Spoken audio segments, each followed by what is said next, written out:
Move on, though, shall we, and talk about the latest political stories of the day. Joining us now, James Heale, who is political correspondent for The Spectator. Good morning, James. Morning, David. Really good to talk to you. Lots of political stories around. And I just wondered what your thoughts are on a number of these. This morning, or this was yesterday, groups of pro-Israel and pro-Palestine protesters were in a face-off in London. And this comes on the back when the government said that actually being Jewish is not a provocation. We saw yesterday dozens of protesters waving flags, holding placards, pro-Israel demonstrators carrying placards calling for the immediate release of hostages held by Hamas in Gaza. We also saw pro-Palestinian rally people carrying placards and flags which read "Free Palestine" and "Boycott Israel." Suella Braverman calling for the head of the Met to go this morning. There are huge concerns about what is going on in this country. I'm asking the question about whether we're more divided than ever. I've said this morning as I came in here, there are pro-Palestine flags on the lampposts in Tower Hamlets on the route of the London Marathon. What are they doing there? And how big a problem is this for the politicians? I think it's a major problem for the politicians, David, which is why we've seen this row play out for months now. Ever since Hamas's disgusting attack on Israel back in October, we've had about, 9 months of this now approaching. And I think it shows particularly the really difficult balance to get right between allowing free expression of protest whilst also ensuring that all our citizens, including Jewish citizens, remain safe. And yesterday's demonstration was really the latest iteration following what happened last week, which is when a police officer warned a Jewish man not to go near a protest because he was, quote, openly Jewish. The Met Police then subsequently issued an apology for that. And because the apology was so lamentable and was victim-blaming, basically, they had to issue a subsequent apology. So they've apologised for the apology.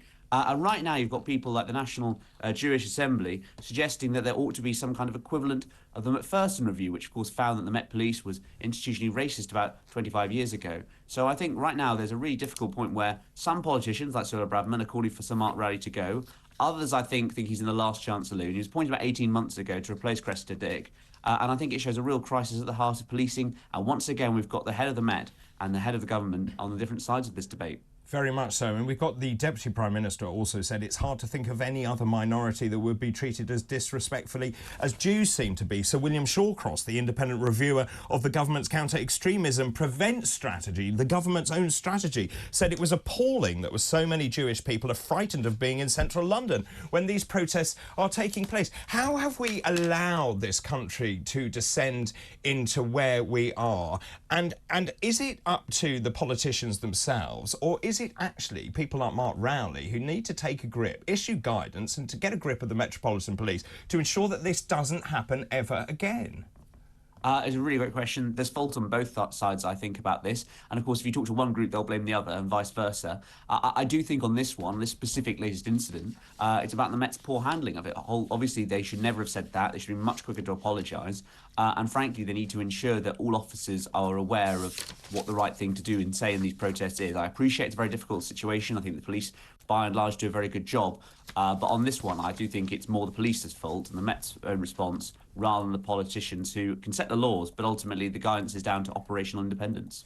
We have a lot of messages this morning from people who are very concerned about the direction of this country. I think the overwhelming sentiment is that we are a very divided country, and what they are hoping for is some sort of political leadership. Now, we know that George Galloway has always been, let's say, a Marmite character. Of course, he's the MP for Rochdale now. He is endorsing this chap who's a TikTok lawyer. And this guy called Ahmed Yaqub, who is a social media savvy criminal defence lawyer who drives a Lamborghini, says he's been chosen by Allah to challenge the Zionist regime. He claims Zionists follow a fascist ideology and that they control everything. I would have thought that's pretty unacceptable in British politics. Well, I mean, I'm looking at this character, he sort of dresses and acts like Better Call Saul, the lawyer, while preaching obviously a very sort of extreme type of politics. And I think what's telling about this is the efforts to try and get a kind of what we want to call it pro-Palestine, anti-Labour Party sort of movement going here. So George Galloway yesterday was sharing a video out with a Liberal Democrat council candidate. That candidate's now been suspended as a result of that. But we've obviously got this independent candidate standing for the West Midlands mayoralty. They also intend to thereafter stand in the Birmingham Ladywood constituency against the Shadow Justice Secretary.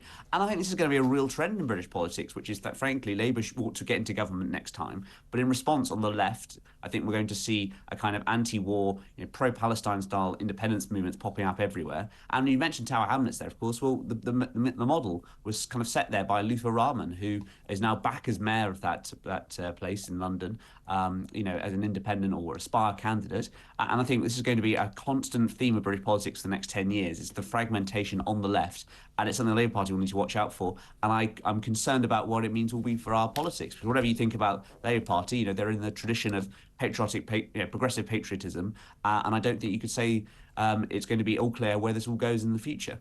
I have to read out the candidates for the West Midlands Mayor. There's Siobhan Harper-Nunes, who is the Green Party, Richard Parker, Labour and Cooperative Party, Andy Street for the Conservative Party, Sunny Verk, Liberal Democrats, Elaine Ruth Williams for Reform UK, and Ahmed Yaqub, who I mentioned, who is independent. Just in terms of where we are, Angela Rayner, this story, you and I have spoken about this over the last couple of weeks, this story doesn't seem to want to go away, does it? This is about which was her primary residence. Was it this one in Vicarage Road, which she says it is, or is it the one in Lowndes Lane?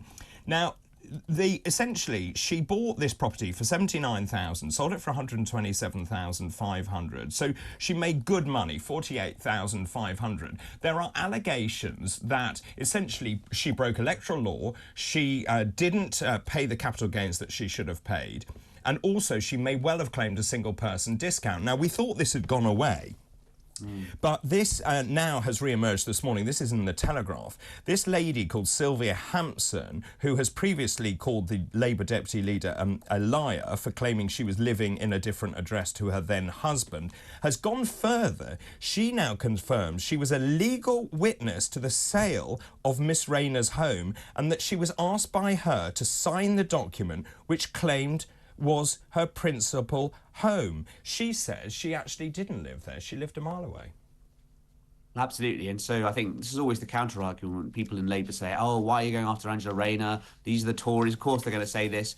Well, the counterpoint is, look at what Angela Rayner's own neighbours were saying. And this is the woman, Sylvia Hampson, was interviewed by the police, Greater Manchester Police, on Friday. She's previously called her, Angela Rayner, an effing liar because she recollections may vary, shall we say, about what her circumstances were. So the fact that she's now come out and said, I signed this document, I think it raises questions about what exactly were the kind of level of documentation, the files available, etc. And I think that will be key in kind of proving a potential paper trail here. The question is, of course, is what charges would potentially be brought against Angela Rayner if, of course, she was found guilty of any wrongdoing, and she denies any of that sort of thing. To do with electoral law, I believe it's within 12 months you need to make charges against. So that might have expired, but then it brings into things like capital gains tax. And so some Tories I've spoken to are thinking maybe if HMRC got involved, that could be a very different case, because that's obviously the tax authorities as opposed to the local police. So I think this one's got legs, David, shall we say that? I mean, it's been running for 3 months, and it doesn't look like it's going away anytime soon. No, and obviously there was this other article in the Times as well. Apparently Angela Rayner confronted her neighbours demanding £240 and calling herself the landlady, not the occupier, the landlady, after a window was smashed at the property she claims was her principal house. We now know the police are investigating and interviewing neighbours at the Deputy Labour leader's former home in Stockport. Now, I had a huge argument on Friday with a commentator about whether this was an important story. And for me, it is an important story. The detail is slightly irrelevant. It's more about the calibre of politicians and whether politicians are telling the truth. Well, you can see why some of the neighbours don't really like her, can't you, from this story, it sounds like. I think, it comes down to, ultimately, how you are in the community. And if you're going to be a community politician, say, suppose you're on the side of, the Labour Party. I mean, I'm not sure this behaviour is necessarily the most attractive or edifying or make someone want to vote for them. But yeah, it all comes down to kind of building a contextual picture. The difficulty, of course, in these things, David, as you know, is that when it comes to criminal investigations, trying to prove incidences that happened 10 years ago is always difficult. But the fact is, people have recollections of her, and she certainly seems to have been a well-known local character on the street, shall we say? We shall say that exactly. Can I just ask you about the latest political situation? Because the Safety of Rwanda bill returns tomorrow. Rishi Sunak says he's fed up, he's going to get this through, and if they sit there all night, they will absolutely get it through. 4 amendments were pushed back from the House of Lords. There's another story this morning saying that they are choosing the first 200 people to get on the plane if and when that goes over the line tomorrow. What's your reading of that? I think it's sensible, and I think that talking to people in the Home Office, the past 6 months or so, they've been criticised on the right for saying you're not going fast enough with emergency legislation.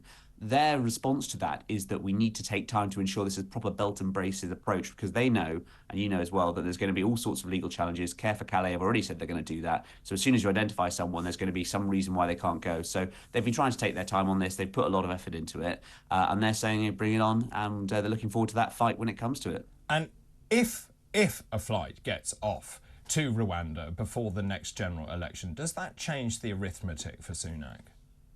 I think it's very difficult to see him winning an election, but I think that, after the Labour Party spent so much capital saying, you can never do this, it'll never work, it will represent a victory of sorts if you could get that actually off the ground and prove that you can have this principle in law.